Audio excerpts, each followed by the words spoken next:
Hello to all of you beautiful women. I am Tina Patton, and I am the Vice President and Director of Nonprofit and Foundation Engagement for Indiana Trust Wealth Management in the United States of America. And I am happy to come and share with you some information and some tidbits, some tools, some resources that will be helpful to you in beginning your business. So I'm going to be talking about some leadership. I'm going to be talking about leadership in business, leadership when it comes to a spiritual life, balancing all of those things together. But I'm going to be sharing over the next few days. And so I want you to be attentive to what it is that I'm going to say so that you will have a good toolbox full of things that you can use when this particular seminar is over. So first of all, I want to talk about leadership and really what it is. Leadership is just your ability to lead. What is that? Leading a group of people or an organization so that you are successful in what it is you're setting out to do. I know maybe many of you are striving to be entrepreneurs, or you want to work in a business, you want to build up the family business, but it's important for us as women, because we are those that are going to set the tone for the next generation of women, for those women that are coming after us, for the next generation of business owners, for the next generation of leaders. And so it is important that our foundation is set, our foundation is good, that we have some practical tools that we can use, that we can pass on to somebody else. One of the first leadership lessons that I'd like to give you over these next few minutes is one found in the Bible, and it's found in Matthew chapter 23, verse number 11. And it simply just says that he that is greatest among you shall be your servant. And you're saying, what do you mean by that? What I'm saying is a lot of times we want to be the best and we want to be the biggest and we want to compare ourselves to others who perhaps are the best and the biggest and who are excelling. But here Christ seems to want to make sure that we guard against that vain spirit, guard against pridefulness, so that we basically check ourselves, check and restrain ourselves. And so what he's saying is having a heart, a mindset of serving, that is a way to honor. And when you do that, then you can make sure that your business will grow like it should. Because again, your focus is on serving others. Your focus is on being humble. Your focus is, even in the time where you think that you may be weak and you may be lacking, you call on the power of God to help you. And so I want to start with that first, that we have a mindset, first of all, of humility, and then we can build on that. Because what I recognize, and over my lifetime, I have been working, and I've started as an entrepreneur early in my lifetime. And what I find that is that leading others sometimes will cause me to lack for myself. And so I think when I have to get the mindset that I am serving, then it doesn't seem like I'm doing without. Glory to God. It doesn't seem like I am doing without something. And so as I start with that mindset of making sure that we understand that we are servants doing a work for someone, we are providing a service to someone, we are providing a resource to someone, or we are providing a product to someone. When we recognize that, then I believe that we can then build on top of those leadership skills. So when we think about leading, sometimes people feel like you have to have gone to school and you have to have gone to a management program, and that's not necessarily the case. There are some things inherently that you just would need to know. You would need to, first of all, have a passion for what you do. I believe that it's important for you to love what it is that you are producing, love what it is that you are providing. And that way you get satisfaction out of it initially. So leadership comes with passion. Leadership comes with heart. Yes, it is fueled by the passion of your heart. So I hope that whatever you are thinking that you are going to do, that it is fueled by the passion of your heart. And when you do that, then whatever decisions that you make, they're not driven by money, they're not driven by greed, but they're driven by your passion, your integrity, your humility, and your drive to do something to help somebody else. One of the other things I want to discuss and talk about even today is, as a leader, as a woman, and as a leader, you are a leader in your home, first of all, with your children, with your husband, in your community, around the town, because wherever you are, you set the pace and the tone for how people are to respond to you. You show them that your worth is far above rubies.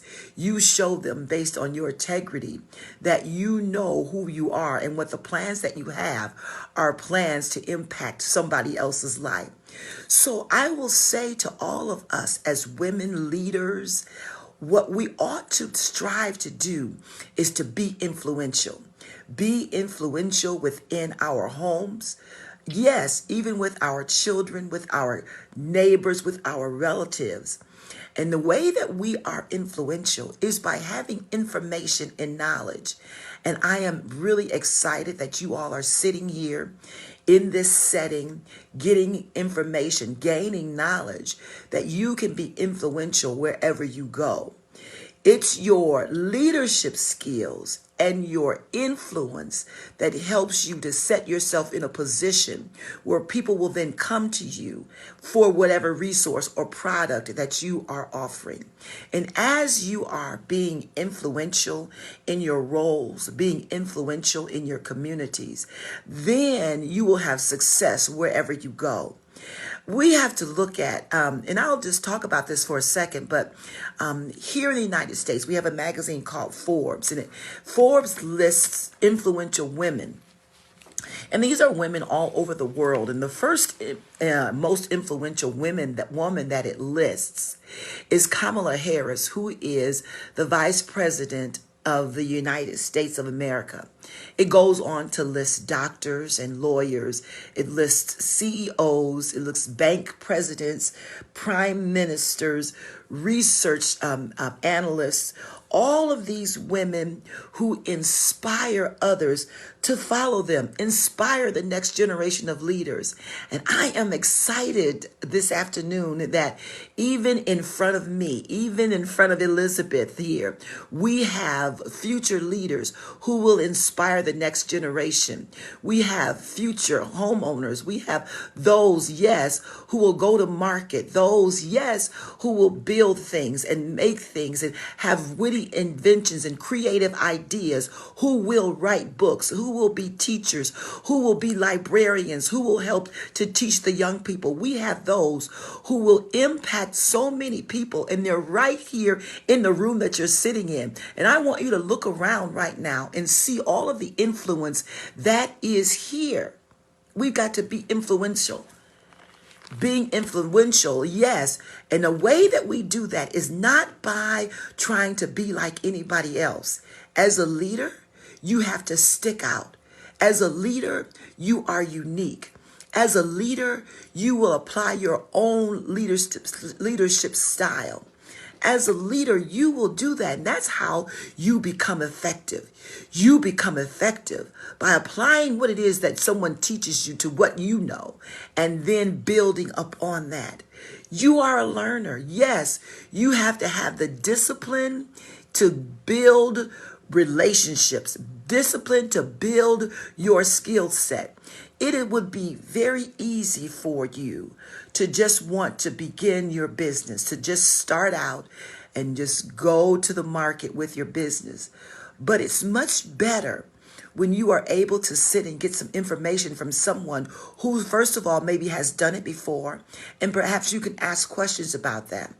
You will be able then to learn about any obstacles that you may encounter. You will learn about anything that may get in your way of building the business that you want to build. You may learn about any tools that you need down the road that will help you to become an influential leader. And then, oftentimes, people, I am president of a nonprofit organization, but anybody that goes into business, your main goal is to make money. Your main goal is to provide for your family, to provide resources. And so no matter what you do, you need to plan for success. And sometimes we have different options and different ideas if the business were to fail. But I want you to get into the mindset of what would happen if my business succeeds. Plan for every successful outcome. You need to plan, my God, in the time that maybe you would need a new employee. Perhaps you're just going to start with yourself. But what if you needed another employee? What's the employee pool that you would draw from?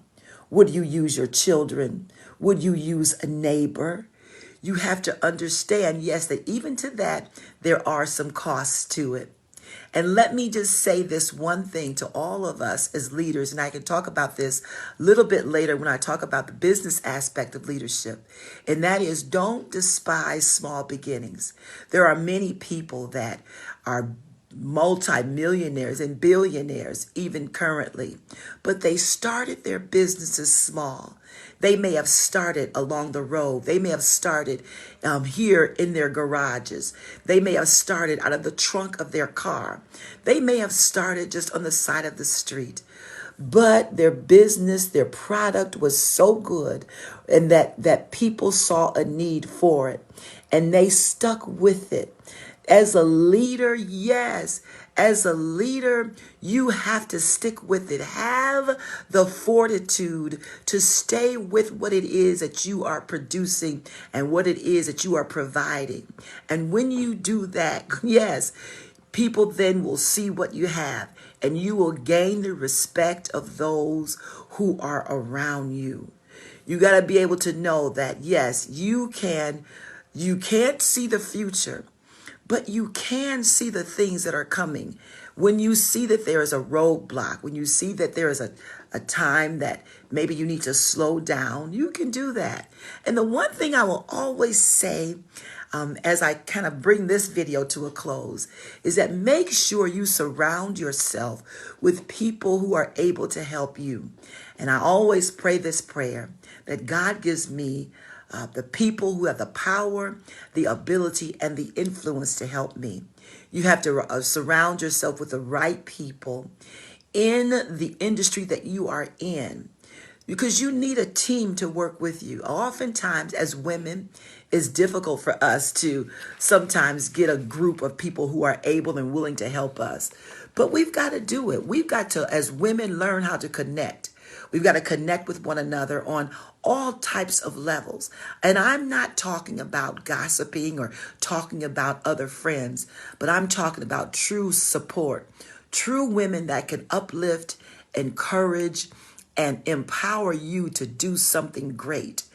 Because again, I said in the beginning, if you want to be great, you have to serve.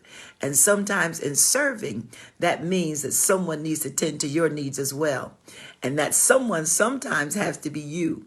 So remember, women, as being a leader, I know we pour out a lot, but always remember to take care of yourself. So what are you doing to take care of yourself as you are seeking and striving to build your business, striving to build your brand? Branding is very important, and we'll talk about that in the business component. But what are you doing to take care of yourself?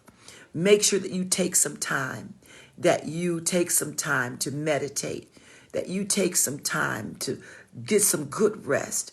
Take some time to eat the right foods. Take some time to exercise so that your mind is clear and that you can always focus on what is at hand.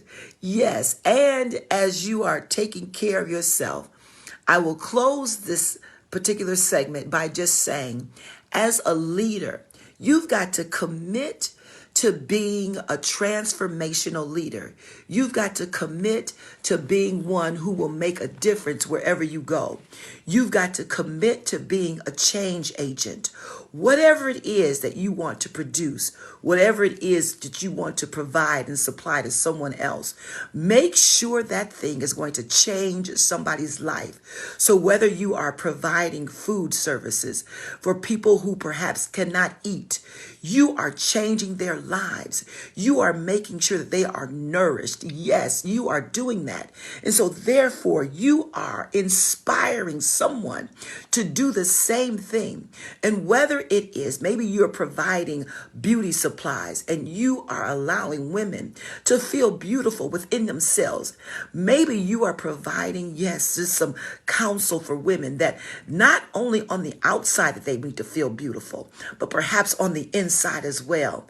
You are providing them some counsel to help them to understand their net worth, their value, and that their value is not tied up in any man word. Their value is not tied up in anything that anyone would say to them, but they're valued because God values them. Women, we are all leaders in our own right, but we have to make sure that we stay focused on what is at hand. Stay focused on your task. Don't allow anyone to get you off track from what it is that you have set out to do. And allow your creativity to make your work fun and limitless. Because when you do that, you will start working on something that you will own, and it will be yours and yours alone. So I thank you for allowing me to speak to you in regard to leadership, and I look forward to talking to you more about leadership in business.